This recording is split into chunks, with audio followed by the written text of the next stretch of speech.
At pangunahin po sa ating mga balita ngayon pong araw ng Miyerkules, napanatili po ng bagyong Marcy ang lakas nito habang kumikilos pahilagang kanluran sa May Philippine Sea. Huling namataan ng bagyo, 345 kilometers, silangan ng Tuguegarao City sa Cagayan. Ito may lakas ng hangin na abot sa 140 km per ora at bugsong hanggang 170 km per ora. Nakataas ngayon ang signal number 2 sa eastern portion po ng Babuyan Islands, habang signal number 1 naman sa nalalabing bahagi po ng isla sa Batanes, Ilocos Norte, Ilocos Sur, Apayao, Abra, Kalinga, Mountain Province, Ifugao, northern portion po ng Benguet. Pati po sa Nueva Vizcaya, Isabela, Quirino at northern portion po ng Aurora Province.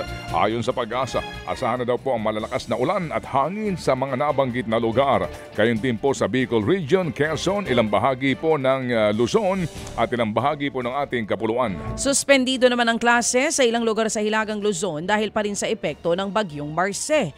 Ngayong Miyerkules, November 6, wala nang pasok sa lahat ng antas sa probinsya ng Quirino, pati na sa Apari at Camalaniugan sa Cagayan.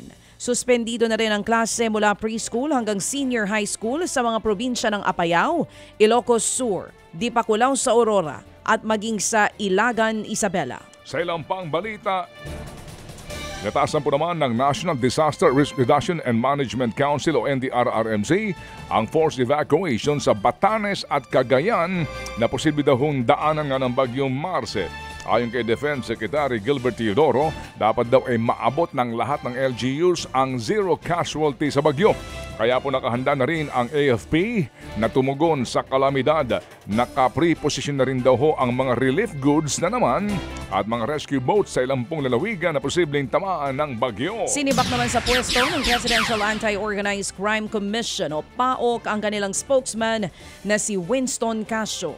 Tinanggal ang opisyal matapos 2 beses na sampalin ng isang lalaki ng i-raid ang hinihinalang Pogo Hub sa Bagak, Bataan. Ayon sa PAOK, pinagsusumite na rin nila ng written explanation si Casio tungkol sa pangyayari. Pero ang depensa niya, nagawa lamang niyang sakta ng lalaki matapos daw nitong murahin ang isa nilang tauhan ng PAOK. Kinausap naman daw niya ito kalaunan at nagdesisyon na wag nang maghain ng reklamo.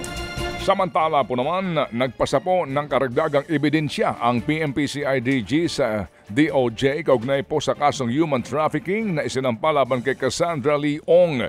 Isinamiti po ng CIDG ang dagdag na complaint affidavit sa DOJ kahapon, kaya iniurong na po ang preliminary investigation sa Nobyembre 18. Dahil dito ay pinagpaliban din muna ng kampo po ni Ong ang paghain ng kanyang counter affidavit. Dahil babasahin daw po muna nila babasahin daw nila muna ang mga bagong dokumento at aligasyon na ibinigay ng PNP.